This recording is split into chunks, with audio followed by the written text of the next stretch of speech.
Discourse on the Arts and Sciences by Jean-Jacques Rousseau, 1750. Preface.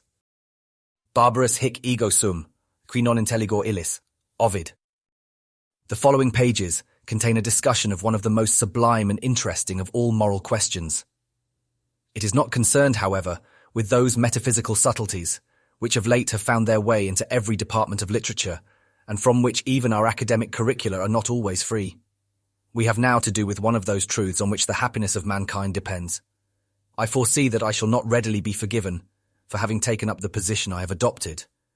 Setting myself up against all that is nowadays most admired, I can expect no less than a universal outcry against me. Nor is the approbation of a few sensible men enough to make me count on that of the public. But I have taken my stand, and I shall be at no pains to please either intellectuals or men of the world. There are in all ages men born to be in bondage to the opinions of the society in which they live. There are not a few who today play the free thinker and the philosopher, who would, if they had lived in the time of the League, have been no more than fanatics. No author who has a mind to outlive his own age should write for such readers. A word more, and I have done. As I did not expect the honour conferred on me, I had, since sending in my discourse, so altered and enlarged it as almost to make it a new work. But in the circumstances I have felt bound to publish it, just as it was when it received the prize. I've only added a few notes, and left 2 alterations which are easily recognizable, of which the Academy possibly might not have approved. The respect, gratitude, and even justice I owe to that body seem to me to demand this acknowledgement. A discourse on the moral effects of the arts and sciences. Discipima specie recti, Horace. The question before me is, whether the restoration of the arts and sciences has had the effect of purifying or corrupting morals. Which side am I to take? That, gentleman, which becomes an honest man, who is sensible of his own ignorance and thinks himself none the worse for it. I feel the difficulty of treating this subject fittingly before the tribunal which is to judge of what I advance. How can I presume to belittle the sciences before one of the most learned assemblies in Europe, to commend ignorance in a famous academy, and reconcile my contempt for study with the respect due to the truly learned? I was aware of these inconsistencies, but not discouraged by them. It is not science, I said to myself, that I am attacking, it is virtue that I am defending, and that before virtuous men, and goodness is even dearer to the good than learning to the learned. What then have I to fear? The sagacity of the assembly before which I am pleading. That, I acknowledge, is to be feared, but rather on account of faults of construction than of the views I hold. Just sovereigns have never hesitated to decide against themselves in doubtful cases, and indeed the most advantageous situation in which a just claim can be is that of being laid before a just and enlightened arbitrator, who is judge in his own case. To this motive, which encouraged me, I may add another which finally decided me, and this is, that as I have upheld the cause of truth to the best of my natural abilities, whatever my apparent success, there is one reward which cannot fail me. That reward I shall find in the bottom of my heart. The first part. It is a noble and beautiful spectacle to see man raising himself, so to speak, from nothing by his own exertions, dissipating, by the light of reason, all the thick clouds in which he was by nature enveloped, mounting above himself, soaring in thought even to the celestial regions, like the sun, encompassing with giant strides the vast extent of the universe, and what is still grander and more wonderful, going back into himself, there to study man and get to know his own nature, his duties, and his end. All these miracles we have seen renewed within the last few generations. Europe had relapsed into the barbarism of the earliest ages. The inhabitants of this part of the world, which is at present so highly enlightened, were plunged some centuries ago in a state still worse than ignorance. A scientific jargon, more despicable than mere ignorance, had usurped the name of knowledge and opposed an almost invincible obstacle to its restoration. Things had come to such a pass that it required a complete revolution to bring men back to common sense. This came at last from the quarter from which it was least to be expected. It was the stupid Mussulman, the eternal scourge of letters, who was the immediate cause of their revival among us. The fall of the throne of Constantine brought to Italy the relics of ancient Greece, and with these precious spoils, France in turn was enriched. The sciences soon followed literature, and the art of thinking joined that of writing, an order which may seem strange, but is perhaps only too natural. The world now began to perceive the principal advantage of an intercourse with the Muses, that of rendering mankind more sociable by inspiring them with the desire to please one another with performances worthy of their mutual approbation. The mind, as well as the body, has its needs. Those of the body are the basis of society, those of the mind its ornaments. So long as government and law provide for the security and well-being of men in their common life, the arts, literature, and the sciences, less despotic though perhaps more powerful, fling garlands of flowers over the chains which weigh them down. They stifle in men's breasts that sense of original liberty for which they seem to have been born, cause them to love their own slavery, and so make of them what is called a civilized people. Necessity raised up thrones. The arts and sciences have made them strong. Powers of the earth cherish all talents and protect those who cultivate them. Civilized peoples cultivate such pursuits. To them, happy slaves, you owe that delicacy and exquisiteness of taste, which is so much your boast, that sweetness of disposition and urbanity of manners which make intercourse so easy and agreeable among you.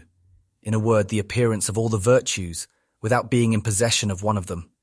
It was for this sort of accomplishment, which is by so much the more captivating as it seems less affected, that Athens and Rome were so much distinguished in the boasted times of their splendour and magnificence, and it is doubtless in the same respect that our own age and nation will excel all periods and peoples.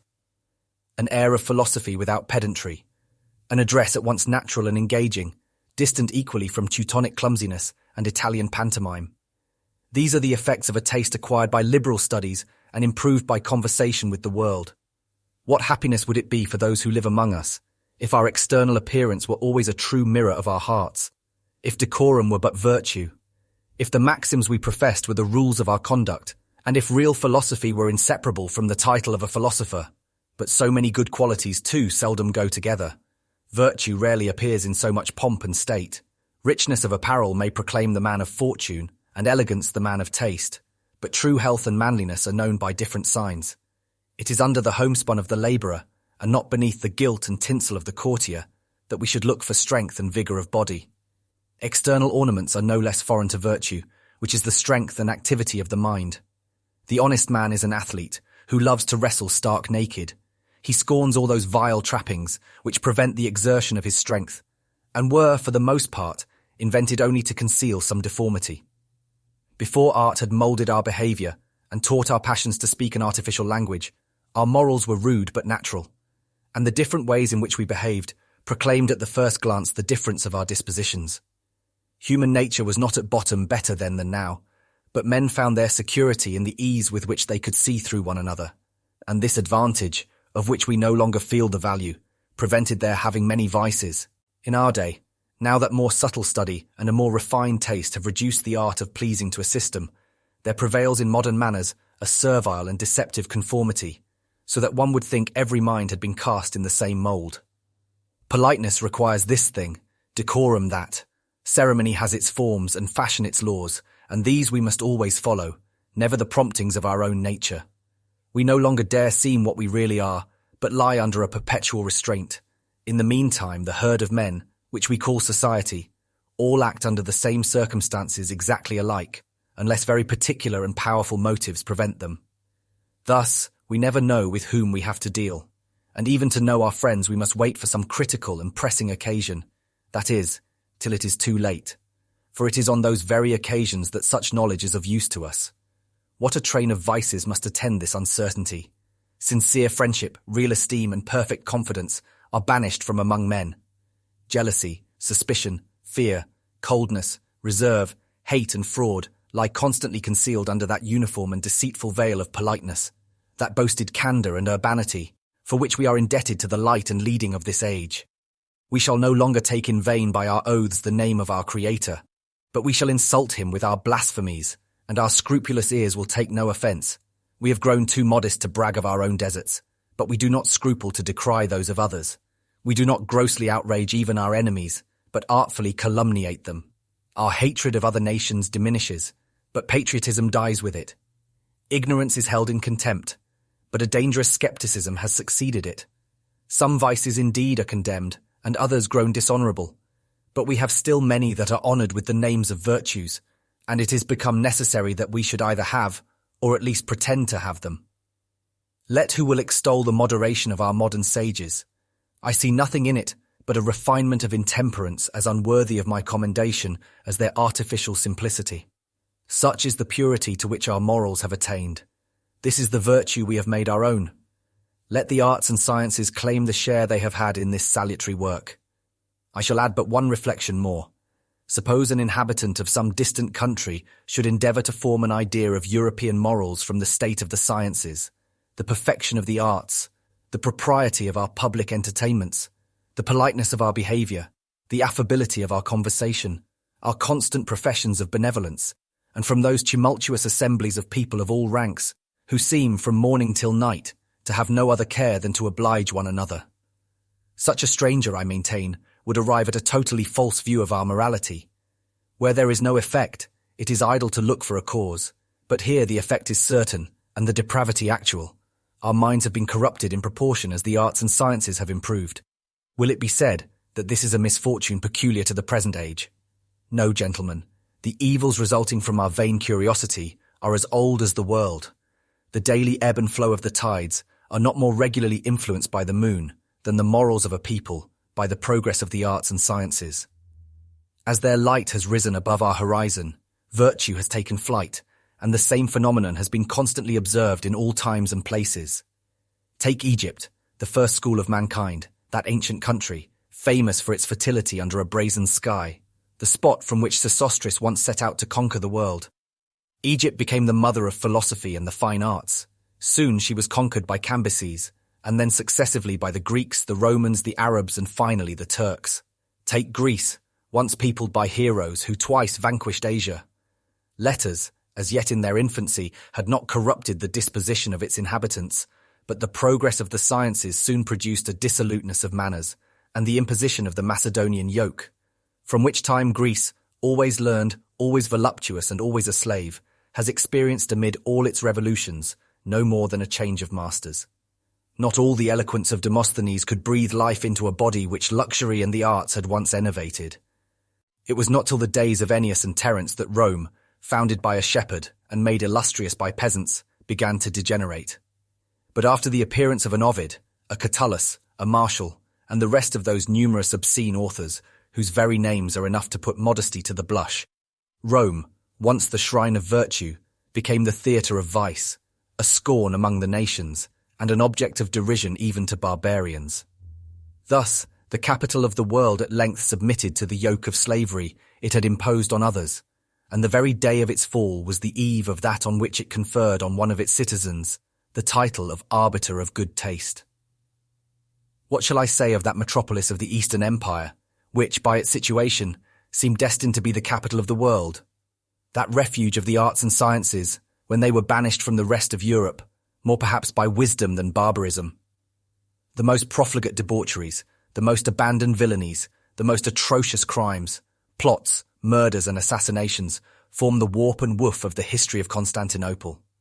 Such is the pure source from which have flowed to us the floods of knowledge on which the present age so prides itself. But wherefore should we seek, in past ages, for proofs of a truth, of which the present affords us ample evidence? There is in Asia a vast empire, where learning is held in honour, and leads to the highest dignities in the state. If the sciences improved our morals, if they inspired us with courage and taught us to lay down our lives for the good of our country, the Chinese should be wise, free, and invincible. But if there be no vice they do not practice, no crime with which they are not familiar, if the sagacity of their ministers, the supposed wisdom of their laws, and the multitude of inhabitants who people that vast empire have alike failed to preserve them from the yoke of the rude and ignorant Tartars, of what use were their men of science and literature? What advantage has that country reaped from the honours bestowed on its learned men? Can it be that of being peopled by a race of scoundrels and slaves? Contrast with these instances the morals of those few nations which, being preserved from the contagion of useless knowledge, have by their virtues become happy in themselves and afforded an example to the rest of the world. Such were the first inhabitants of Persia, a nation so singular that virtue was taught among them in the same manner as the sciences are with us. They very easily subdued Asia, and possessed the exclusive glory of having had the history of their political institutions regarded as a philosophical romance. Such were the Scythians, of whom such wonderful eulogies have come down to us. Such were the Germans, whose simplicity, innocence and virtue afforded a most delightful contrast to the pen of an historian, weary of describing the baseness and villainies of an enlightened, opulent and voluptuous nation. Such had been even Rome in the days of its poverty and ignorance, and such has shown itself to be, even in our own times, that rustic nation, whose justly renowned courage not even adversity could conquer, and whose fidelity no example could corrupt. It is not through stupidity that the people have preferred other activities to those of the mind. They were not ignorant that in other countries there were men who spent their time in disputing idly about the sovereign good and about vice and virtue. They knew that these useless thinkers were lavish in their own praises and stigmatized other nations contemptuously as barbarians.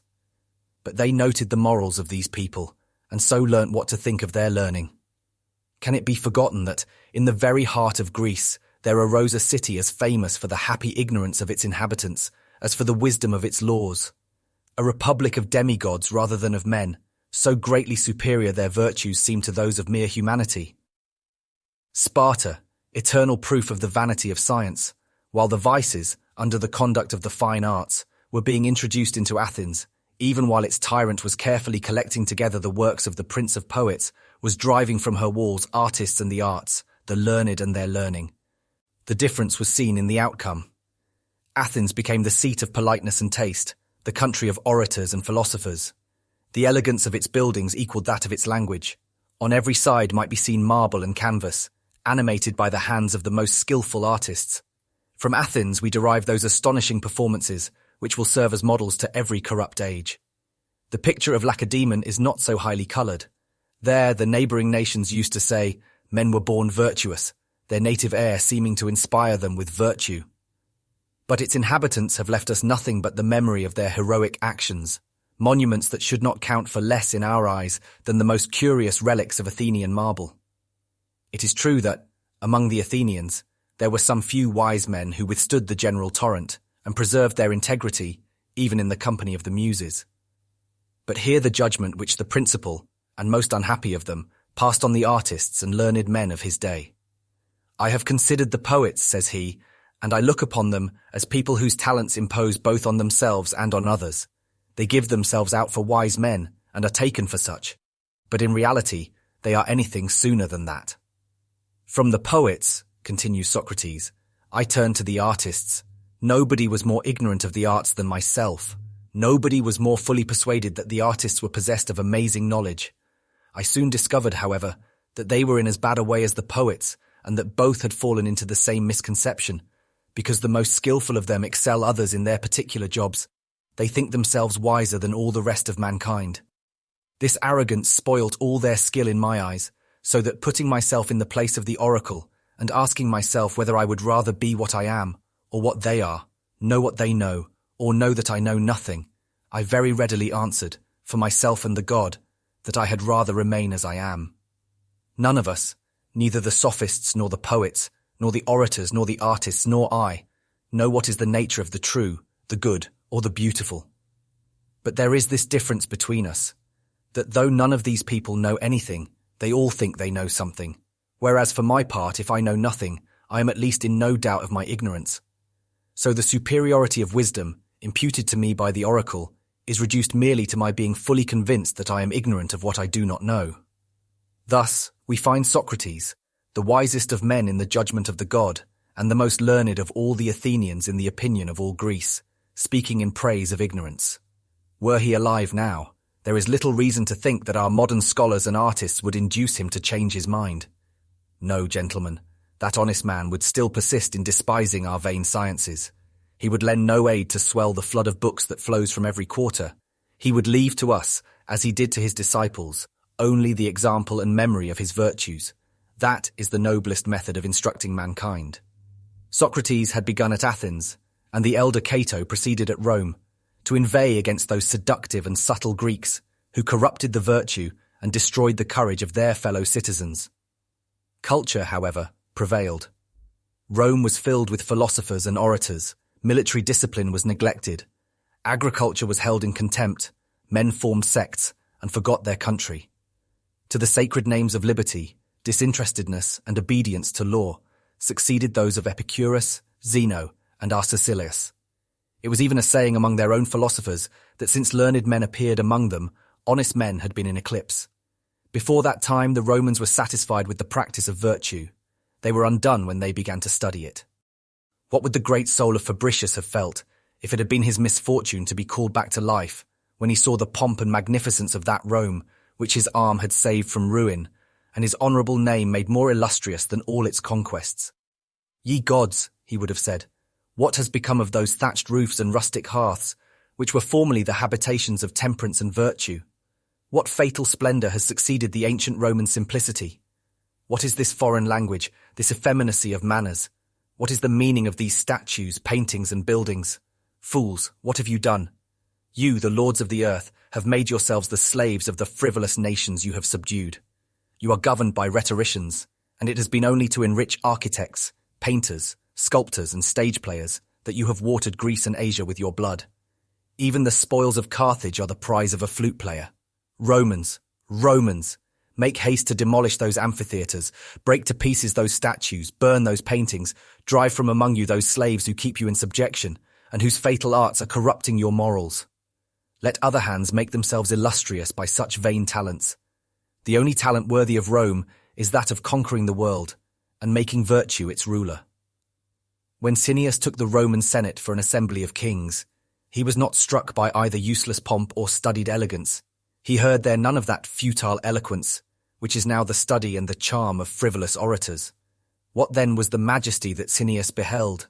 Fellow citizens, he saw the noblest sight that ever existed under heaven, a sight which not all your riches or your arts can show, an assembly of 200 virtuous men, worthy to command in Rome and to govern the world. But let pass the distance of time and place, and let us see what has happened in our own time and country. Or rather let us banish odious descriptions that might offend our delicacy, and spare ourselves the pains of repeating the same things under different names. It was not for nothing that I invoked the manes of Fabricius, for what have I put into his mouth that might not have come with as much propriety from Louis XII or Henry IV? It is true that in France Socrates would not have drunk the hemlock, but he would have drunk of a potion infinitely more bitter, of insult, mockery, and contempt 100 times worse than death. Thus it is that luxury, profligacy, and slavery have been, in all ages, the scourge of the efforts of our pride to emerge from that happy state of ignorance in which the wisdom of Providence had placed us. That thick veil with which it has covered all its operations seems to be a sufficient proof that it never designed us for such fruitless researches. But is there indeed one lesson it has taught us by which we have rightly profited, or which we have neglected with impunity? Let men learn for once that nature would have preserved them from science, as a mother snatches a dangerous weapon from the hands of her child. Let them know that all the secrets she hides are so many evils from which she protects them, and that the very difficulty they find in acquiring knowledge is not the least of her bounty towards them. Men are perverse, but they would have been far worse if they had had the misfortune to be born learned. How humiliating are these reflections to humanity, and how mortified by them our pride should be. What, it will be asked, is uprightness the child of ignorance?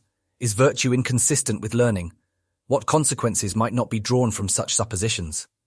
But to reconcile these apparent contradictions, we need only examine closely the emptiness and vanity of those pompous titles, which are so liberally bestowed on human knowledge, and which so blind our judgment.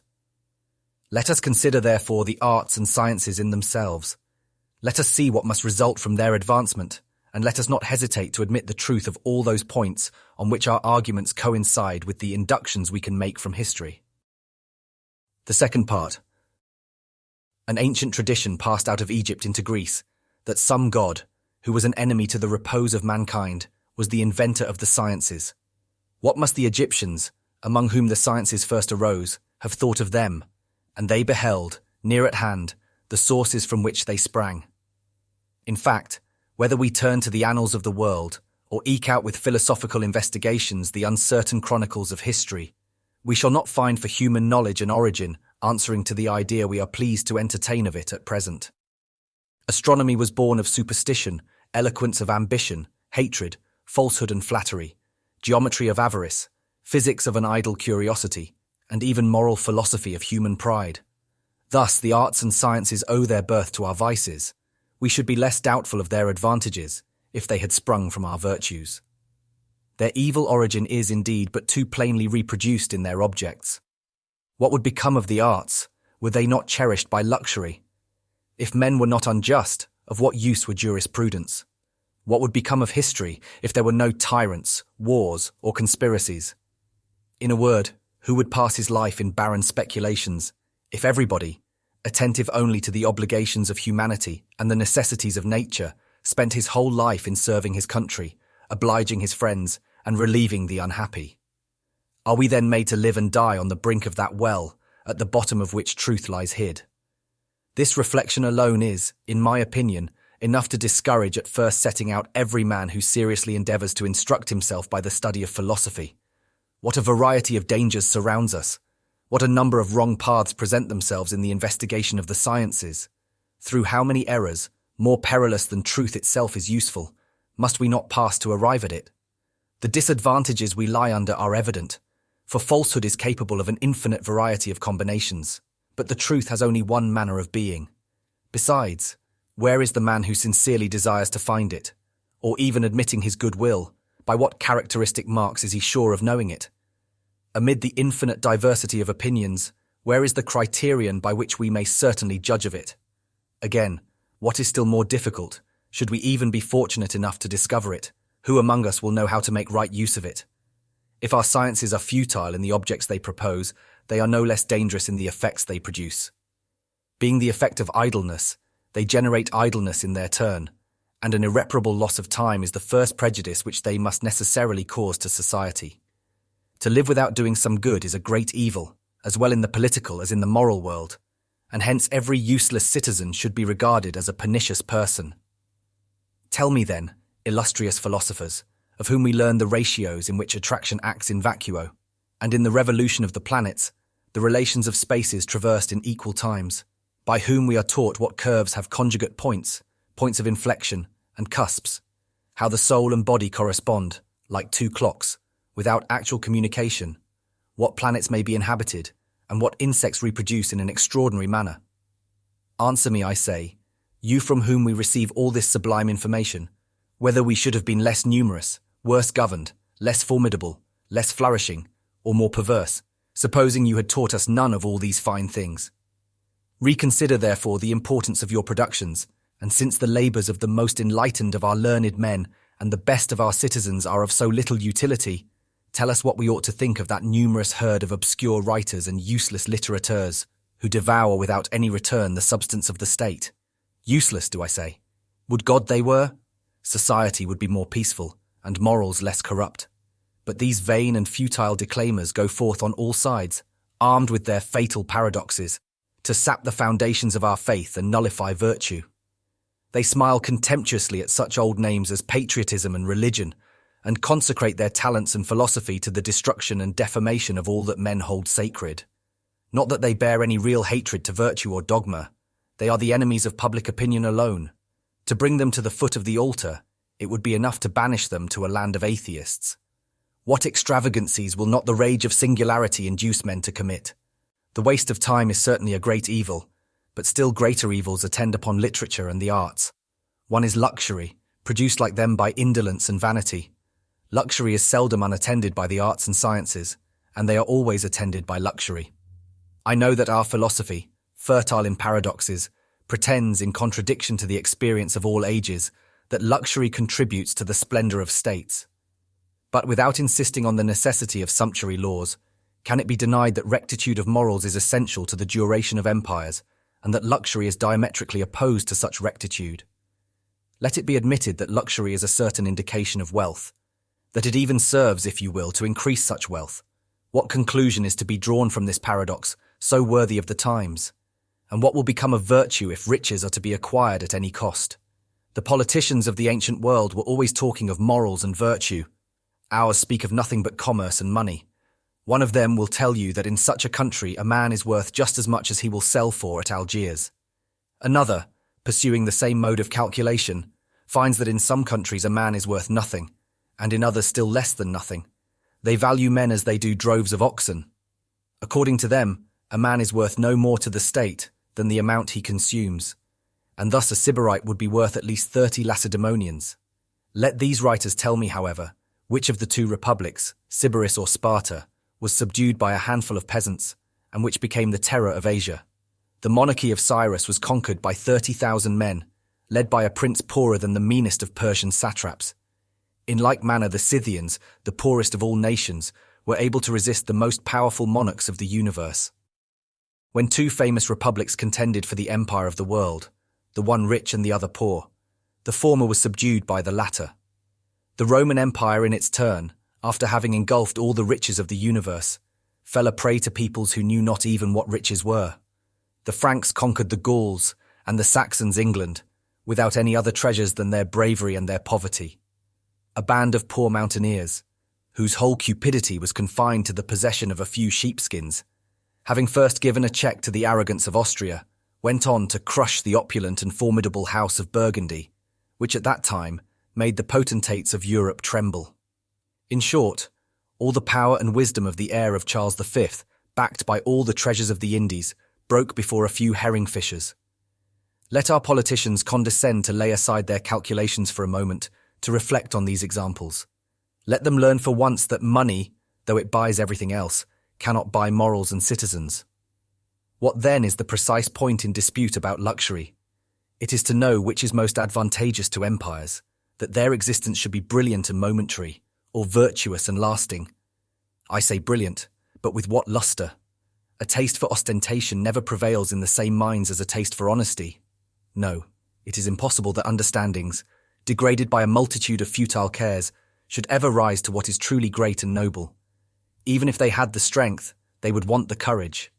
Every artist loves applause. The praise of his contemporaries is the most valuable part of his recompense. What then will he do to obtain it, if he have the misfortune to be born among a people, and at a time when learning is in vogue, and the superficiality of youth is in a position to lead the fashion? When men have sacrificed their taste to those who tyrannize over their liberty, and one sex dare not approve anything but what is proportionate to the pusillanimity of the other. When the greatest masterpieces of dramatic poetry are condemned, and the noblest of musical productions neglected. This is what he will do. He will lower his genius to the level of the age, and will rather submit to compose mediocre works that will be admired during his lifetime than labour at sublime achievements which will not be admired till long after he is dead.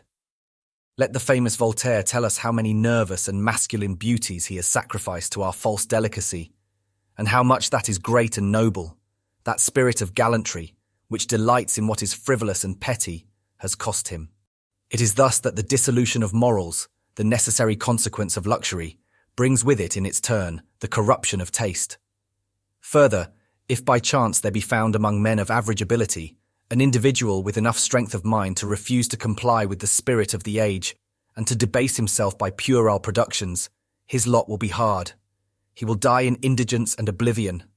This is not so much a prediction as a fact already confirmed by experience. Yes, Karl and Pierre Van Loo, the time is already come when your pencils, destined to increase the majesty of our temples by sublime and holy images, must fall from your hands, or else be prostituted to adorn the panels of a coach with lascivious paintings. And you, inimitable Pigel, rival of Phidias and Praxiteles, whose chisel the ancients would have employed to carve them gods, whose images almost excuse their idolatry in our eyes, even your hand must condescend to fashion the belly of an ape, or else remain idle. We cannot reflect on the morality of mankind without contemplating with pleasure the picture of the simplicity which prevailed in the earliest times. This image may be justly compared to a beautiful coast, adorned only by the hands of nature, towards which our eyes are constantly turned, and which we see receding with regret. While men were innocent and virtuous, and loved to have the gods for witnesses of their actions, they dwelt together in the same huts, but when they became vicious, they grew tired of such inconvenient onlookers, and banished them to magnificent temples. Finally, they expelled their deities even from these, in order to dwell there themselves, or at least the temples of the gods were no longer more magnificent than the palaces of the citizens. This was the height of degeneracy, nor could vice ever be carried to greater lengths than when it was seen, supported as it were, at the doors of the great, on columns of marble and graven on Corinthian capitals. As the conveniences of life increase, as the arts are brought to perfection, and luxury spreads, true courage flags, the virtues disappear. And all this is the effect of the sciences and of those arts which are exercised in the privacy of men's dwellings. When the Goths ravaged Greece, the libraries only escaped the flames owing to an opinion that was set on foot among them, that it was best to leave the enemy with a possession so calculated to divert their attention from military exercises and keep them engaged in indolent and sedentary occupations. Charles VIII found himself master of Tuscany and the kingdom of Naples, almost without drawing sword, and all his court attributed this unexpected success to the fact that the princes and nobles of Italy applied themselves with greater earnestness to the cultivation of their understandings than to active and martial pursuits. In fact, says the sensible person who records these characteristics, experience plainly tells us that in military matters and all that resemble them, application to the sciences tends rather to make men effeminate and cowardly than resolute and vigorous. The Romans confessed that military virtue was extinguished among them, in proportion as they became connoisseurs in the arts of the painter, the engraver, and the goldsmith, and began to cultivate the fine arts. Indeed, as if this famous country was to be forever an example to other nations, the rise of the Medici and the revival of letters has once more destroyed, this time perhaps forever, the martial reputation which Italy seemed a few centuries ago to have recovered. The ancient republics of Greece, with that wisdom which was so conspicuous in most of their institutions, forbade their citizens to pursue all those inactive and sedentary occupations which by enervating and corrupting the body diminish also the vigour of the mind. With what courage, in fact, can it be thought that hunger and thirst, fatigues, dangers and death can be faced by men whom the smallest want overwhelms and the slightest difficulty repels? With what resolution can soldiers support the excessive toils of war when they are entirely unaccustomed to them? With what spirits can they make forced marches under officers who have not even the strength to travel on horseback? It is no answer to cite the reputed valour of all the modern warriors who are so scientifically trained. I hear much of their bravery in a day's battle, but I am told nothing of how they support excessive fatigue, how they stand the severity of the seasons and the inclemency of the weather. A little sunshine or snow, or the want of a few superfluities, is enough to cripple and destroy one of our finest armies in a few days. Intrepid warriors, permit me for once to tell you the truth, which you seldom hear. Of your bravery I am fully satisfied. I have no doubt that you would have triumphed with Hannibal at Cannae and at Trasimene, that you would have passed the Rubicon with Caesar and enabled him to enslave his country, but you never would have been able to cross the Alps with the former or with the latter to subdue your own ancestors, the Gauls. A war does not always depend on the events of battle. There is in generalship an art superior to that of gaining victories. A man may behave with great intrepidity under fire and yet be a very bad officer. Even in the common soldier, a little more strength and vigour would perhaps be more useful than so much courage, which after all is no protection from death. And what does it matter to the state whether its troops perish by cold and fever or by the sword of the enemy? If the cultivation of the sciences is prejudicial to military qualities, it is still more so to moral qualities. Even from our infancy, an absurd system of education serves to adorn our wit and corrupt our judgment. We see, on every side, huge institutions, where our youth are educated at great expense and instructed in everything but their duty. Your children will be ignorant of their own language when they can talk others which are not spoken anywhere. They will be able to compose verses which they can hardly understand, and without being capable of distinguishing truth from error, they will possess the art of making them unrecognizable by specious arguments. But magnanimity, equity, temperance, humanity, and courage will be words of which they know not the meaning. The dear name of country will never strike on their ears, and if they ever hear speak of God, it will be less to fear than to be frightened of him. I would as soon, said a wise man, that my pupil had spent his time in the tennis court as in this manner, for there his body at least would have got exercise. I well know that children ought to be kept employed, and that idleness is for them the danger most to be feared. But what should they be taught? This is undoubtedly an important question. Let them be taught what they are to practice when they come to be men, not what they ought to forget. Our gardens are adorned with statues and our galleries with pictures. What would you imagine these masterpieces of art, thus exhibited to public admiration, represent? The great men who have defended their country, or the still greater men who have enriched it by their virtues? Far from it. They are the images of every perversion of heart and mind, carefully selected from ancient mythology and presented to the early curiosity of our children, doubtless that they may have before their eyes the representations of vicious actions, even before they are able to read. Whence arise all those abuses, unless it be from that fatal inequality introduced among men by the difference of talents and the cheapening of virtue? This is the most evident effect of all our studies, and the most dangerous of all their consequences. The question is no longer whether a man is honest, but whether he is clever. We do not ask whether a book is useful, but whether it is well written. Rewards are lavished on with an ingenuity, while virtue is left unhonoured. There are 1,000 prizes for fine discourses, and none for good actions. I should be glad, however, to know whether the honour attaching to the best discourse that ever wins the prize in this Academy is comparable with the merit of having founded the prize. A wise man does not go in chase of fortune, but he is by no means insensible to glory, and when he sees it so ill-distributed, his virtue, which might have been animated by a little emulation and turned to the advantage of society, droops and dies away in obscurity and indigence. It is for this reason that the agreeable arts must in time everywhere be preferred to the useful, and this truth has been but too much confirmed since the revival of the arts and sciences.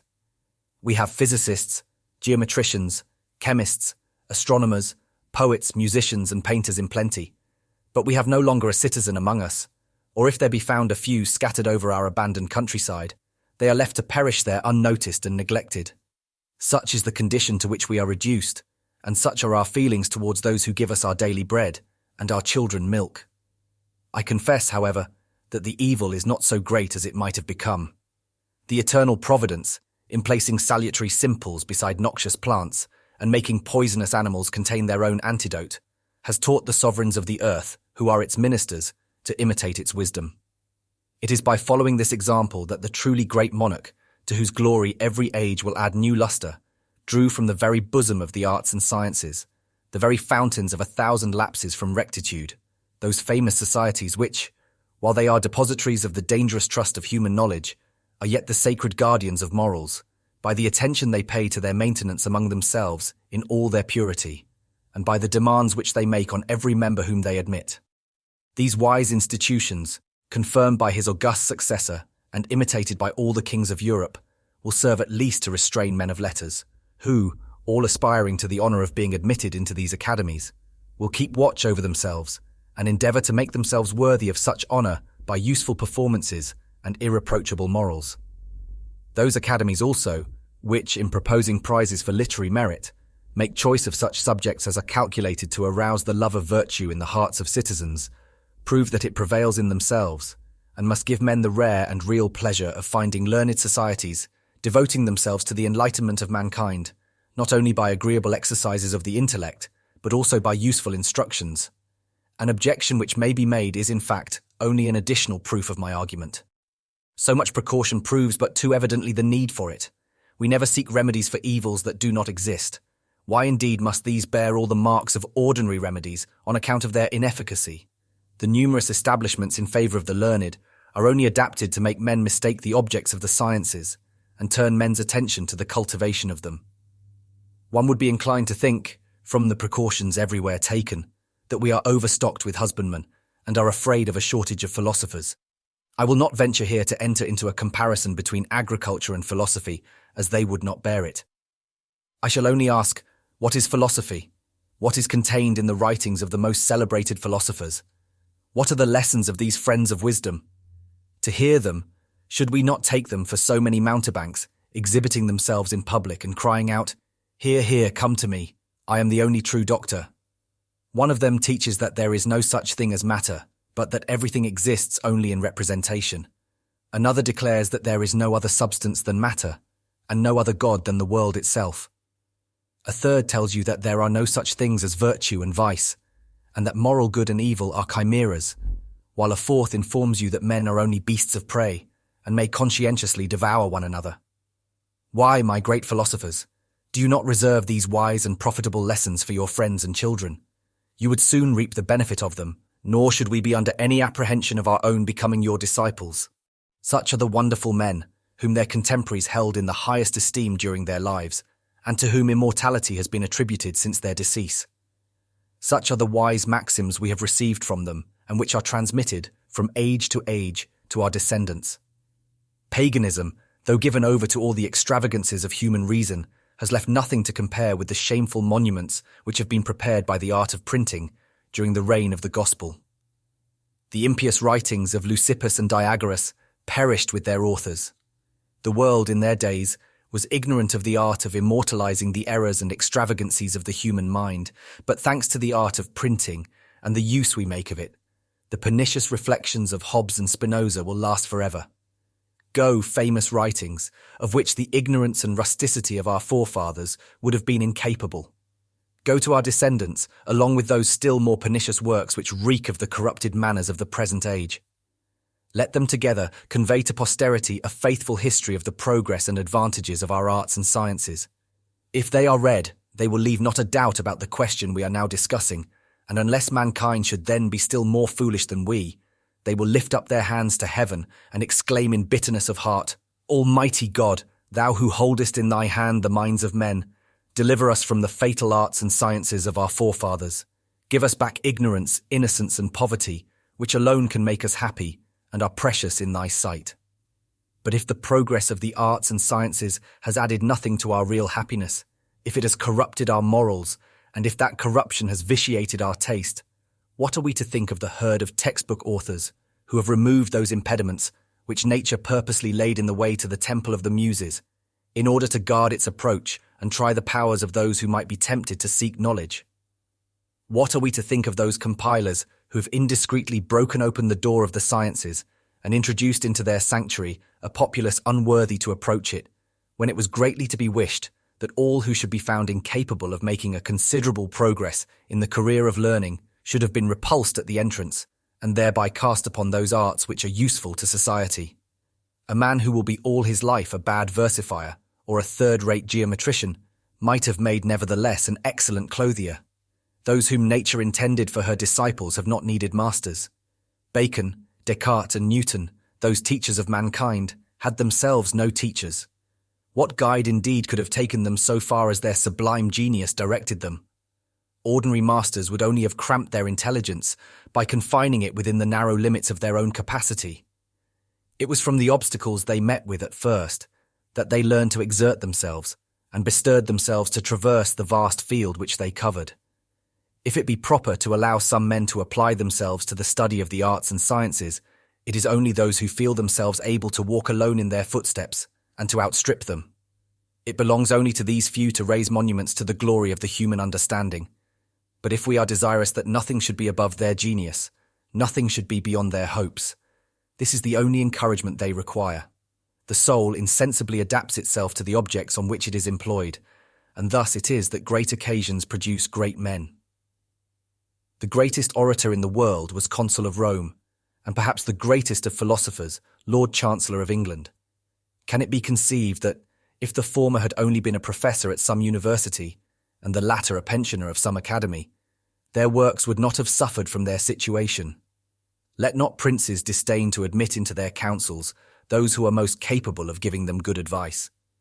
Let them renounce the old prejudice, which was invented by the pride of the great, that the art of governing mankind is more difficult than that of instructing them, as if it was easier to induce men to do good voluntarily than to compel them to it by force. Let the learned of the first rank find an honourable refuge in their courts. Let them there enjoy the only recompense worthy of them, that of promoting by their influence the happiness of the peoples they have enlightened by their wisdom. It is by this means only that we are likely to see what virtue, science, and authority can do when animated by the noblest emulation and working unanimously for the happiness of mankind. But so long as power alone is on one side, and knowledge and understanding alone on the other, the learned will seldom make great objects their study, princes will still more rarely do great actions, and the peoples will continue to be, as they are, mean, corrupt, and miserable. As for us, ordinary men, on whom heaven has not been pleased to bestow such great talents, as we are not destined to reap such glory, let us remain in our obscurity. Let us not covet a reputation we should never attain, and which, in the present state of things, would never make up to us for the trouble it would have cost us, even if we were fully qualified to obtain it. Why should we build our happiness on the opinions of others, when we can find it in our own hearts? Let us leave to others the task of instructing mankind in their duty, and confine ourselves to the discharge of our own. We have no occasion for greater knowledge than this. Virtue, sublime science of simple minds, are such industry and preparation needed if we are to know you. Are not your principles graven on every heart? Need we do more to learn your laws than examine ourselves, and listen to the voice of conscience when the passions are silent? This is the true philosophy, with which we must learn to be content, without envying the fame of those celebrated men, whose names are immortal in the Republic of Letters. Let us, instead of envying them, endeavour to make, between them and us, that honourable distinction which was formerly seen to exist between two great peoples, that the one knew how to speak, and the other how to act aright.